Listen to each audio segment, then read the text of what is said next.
Hello, this is Terry Stevenson of the Builderall team, and in this video, we're going to take a look at the dashboard and the options available on the Cheetah editor. This will be an overview of the Cheetah editor tools. So you'll be able to learn how to navigate around inside of the Cheetah editor as we're customizing your pages. To get to the Cheetah editor, all we have to do is open up a page and begin editing. So let's open up the home page of our My Cheetah website. And we can do that just by clicking on Edit Page. Let's begin by taking a look at all of the elements in the top menu right here. We'll begin over here at the right, and here is a home icon which will take you back to the website overview page.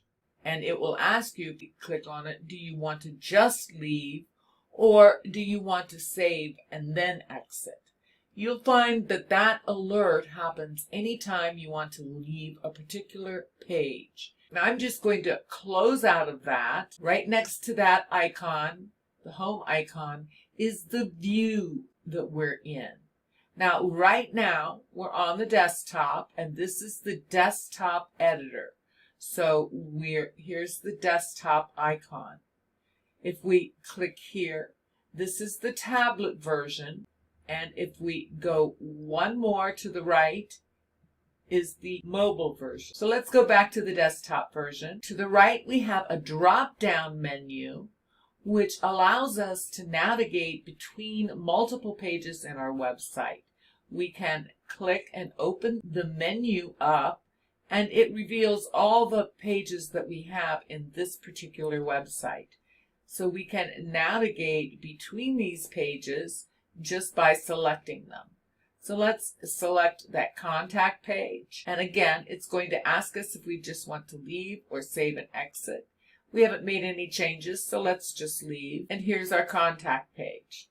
Let's go back to our home page. So I can click again, select the home page, and I'll just leave. Moving over to the right side of the top menu, this very first icon, it looks like a tablet. If we click there, this is where we can set the background page color or set the background image. And we can just do that like in any of our editors. You'll find that all of our editors are very similar to make it really easy to work between the apps and between the different editors.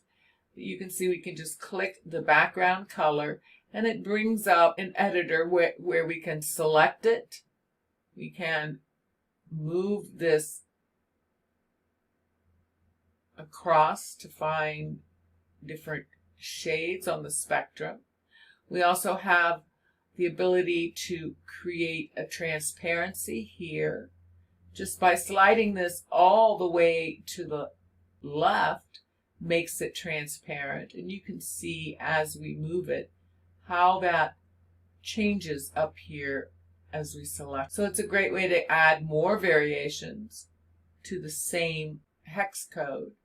Here's where we can customize our colors with hex codes or RGBA settings. If you move down this little editor here on the page background settings, we can also choose an image by changing the image, which takes us to our digital file repository, and we can select an image to use as the page background. So I'll cancel that. To close this settings menu for your page, we can just click again, and that closes that settings menu. Moving to the right, we have our font groups.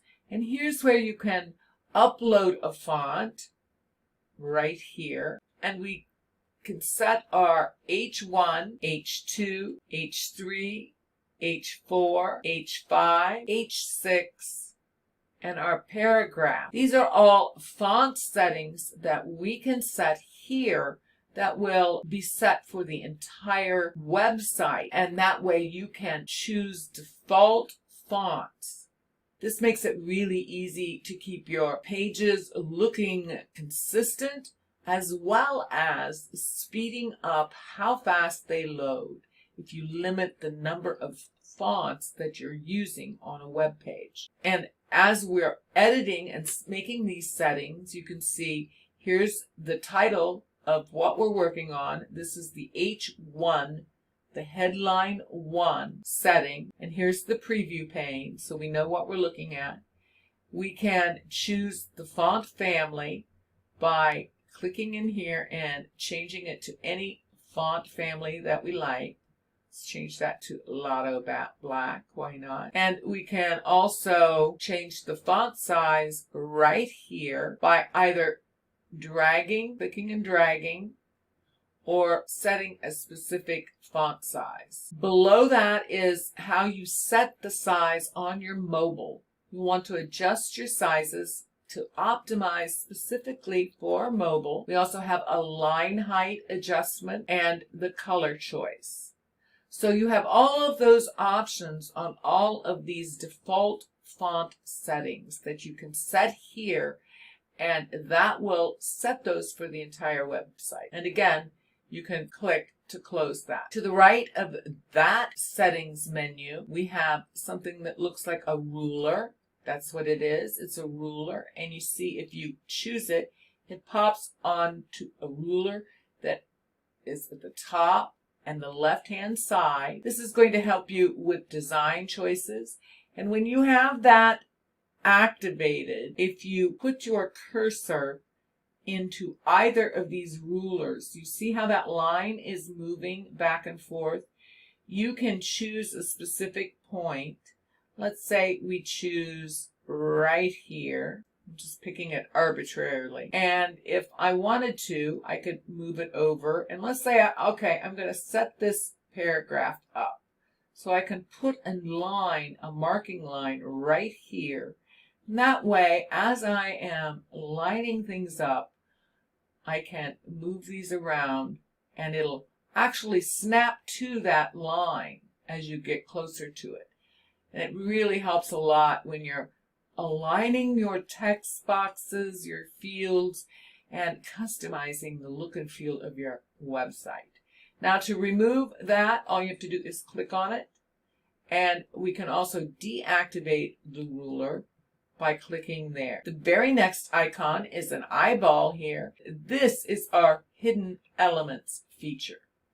What it allows us to do is to, let's close that out right now, and select, how about this button? We can select the button and we see the blue frame, the blue border around the button that we've selected. We have a title here. We know that's what we have selected.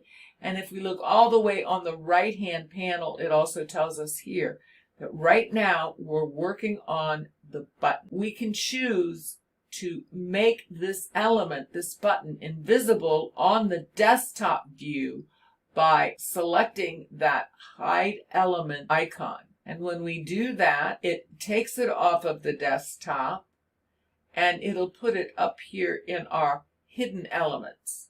So now let's say we want to return it.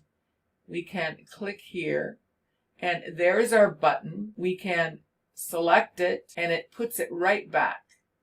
You see? And then we can close that.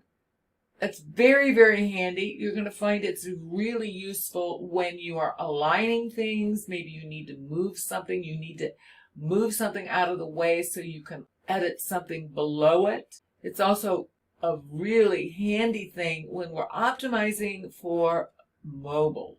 You'll learn all about how to hide your elements and make specific elements that you're going to use on your mobile that won't be seen on your desktop. So we'll hide them on desktop, and the same is vice versa. We can hide elements on mobile that we have here on a desktop. If we move to the right, the next button over is a tutorials button. And if you click there, it will take you to the tutorials. You'll have a menu on the side and you can choose these subjects if you just need a quick tutorial on how to use the tool. We also have a preview button, and when you click that, this will show you the preview view of what is edited, how it looks on your website at that point. Now, your buttons won't work, and a lot of the features won't work. It's not like going to the live site, but it will really help you a lot when you're customizing and you just want to check to see how it looks in a full preview mode. To return to the editor, you just hit back to the editor. That's all of the menu options on this menu. Now let's take a look at our right-hand menu. If you click on this arrow, it'll pop open a right-hand menu. And this is where you're going to spend a lot of time here. This is where you're going to add your different panels, elements. You'll find your personal panels. We'll learn all about these different settings. Briefly though, here on this side menu, you have the option to configure and specifically customize the elements of your web page. Add elements. You can check your settings on certain elements once you select them. Here's our personal, but we don't have any personal panels made yet. We'll talk about those. Right below that, you have another choice where you have the choice between panels and elements. And there are differences between panels and elements. So to add a panel, you would click Add Panel, and that's going to bring up all the panels that you can add that are already in the Cheetah Builder. Elements are your elements like texts, accordion panels, big menus, blog elements, lists, buttons, graphics, all kinds of elements, and we'll cover more of that as well. Once you choose an element, you'll have options open up that give you the options for what you would like to add to the page. And to return to the options before it, you just hit the return. You can see that was the text. Let's take a look at boxes. You can see if we choose boxes, it opens up all of the different kinds of boxes you have available right in the menu. And as you go down here, you'll want to pay attention and explore what these different elements are. Here's your buttons. And of course, all of these can be customized. Now, you can hide this right-hand menu just by clicking it back and it'll close. But I'd also like to mention that anytime you're working and editing in the page, you can select an element. Let's come down here and select this image. You see, I've selected the image, and you know I've selected the image because of the blue border around it. It says image here. But if I right click, I can open up a card that gives me the same options that I have on this menu over here. And sometimes it's easier to use this because you can move it around on the page. It makes it easier at times than using your side menu. Sometimes it's easier to use your side menu. To close it, all you have to do is click the X. And then, of course, we also have the editor on the elements themselves. For example, we have the image selected here. We also have this menu on your element. And this is a save, which means you can save that element. Here is an edit element, and that will allow you to edit this specific element just like it does over here on your, or a right click. It opens up the same card as that right click on your mouse. Close that. The next one you'll find on all of your elements, this is a center element. You can just click there and it will center it in the middle of the page. Now, I'm not going to do that right now. We'll be using that a lot as we move through the training though. The next icon over is a set link. And what this does, it allows you to set the action on an element. So if we click there, it opens up all the options of what you can do to set the action on that image. That means that if you set that image, set the link on that image, we can have it open to a URL on the web.